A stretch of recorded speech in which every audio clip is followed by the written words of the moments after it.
Pidato persuasif adalah pidato yang menyampaikan informasi yang bertujuan untuk mempengaruhi pendengar. Struktur pidato persuasif ada 3. 1. Pembuka, yang berisi salam pembuka, puji-pujian, sholawat kepada Nabi, dan penghormatan. 2. Isi, penjelas yang berisi kalimat persuasif. 3. Penutup, kesimpulan, dan salam penutup. Metode berpidato ada 4. 1. Impromptu atau secara dadakan. 2. Memoriter, dengan cara menghafal. 3. Naskah, membaca teks.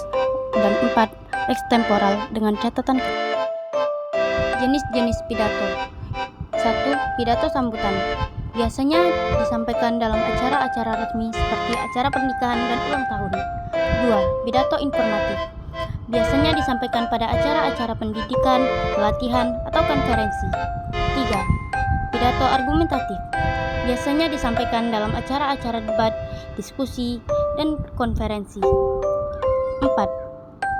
Pidato persuasif, biasanya disampaikan pada acara-acara promosi, kampanye, atau debat.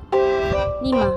Pidato rekreatif, acara-acara santai seperti pesta, perayaan, atau acara komunitas. Jenis-jenis paragraf.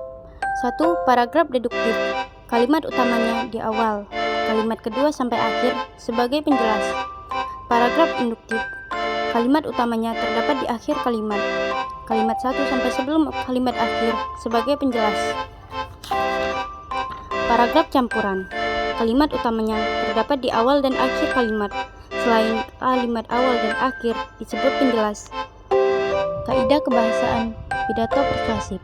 1. Kalimat pasif. 2. Kata ganti orang. 3. Kalimat imperatif. 4. Kalimat persuasif. 5. Konjungsi antar kalimat. 1. Kalimat pasif. Kalimat pasif adalah kalimat yang subjeknya mendapat tindakan berupa predikat oleh objek.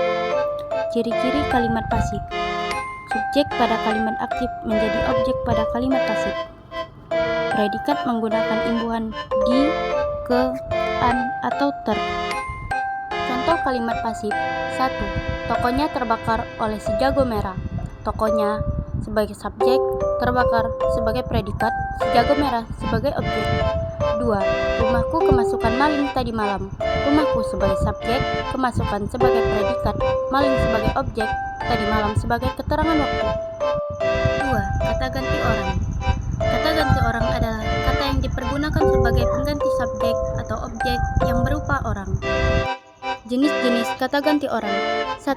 Kata ganti orang pertama tunggal, daku, aku, saya, dan hamba. 2. Kata ganti orang pertama jamak, kami, kita. 3. Kata ganti orang kedua tunggal, kamu, kau, anda, dikau, dan engkau. 4. Kata ganti orang kedua jamak, kalian. 5. Kata ganti orang ketiga tunggal, dia, ia, beliau. 6. Kata ganti orang ketiga jamak, mereka. 3. Kalimat imperatif. Kalimat imperatif adalah kalimat yang bersifat memerintah. Contoh, bukalah gerbang rumah sebelum ayah datang. Buanglah sampah itu pada tempatnya. Berikanlah ia sepotong roti. Dalam bentuk kata biasanya diakhiri dengan imbuhan lah dan kan.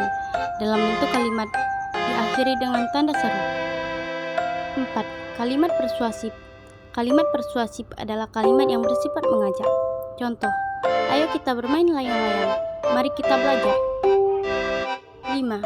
Konjungsi antar kalimat. Konjungsi yang menghubungkan satu kalimat dengan kalimat yang lain. Makna konjungsi antar kalimat. 1. Menyatakan pertentangan. Biarpun demikian, sekalipun demikian, walaupun demikian. 2. Menyatakan kelanjutan.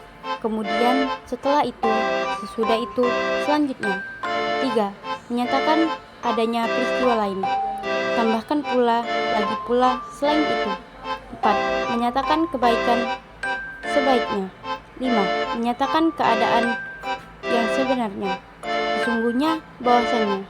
6. Menyatakan menguatkan keadaan, malahan, bahkan. 7. Menyatakan pertentangan, akan tetapi, namun.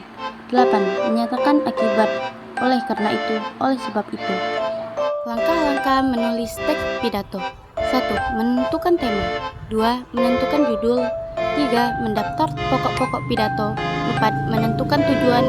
5. Membuat atau menyusun kerangka pidato. 6. Mengembangkan kerangka pidato. Take me home, take me home.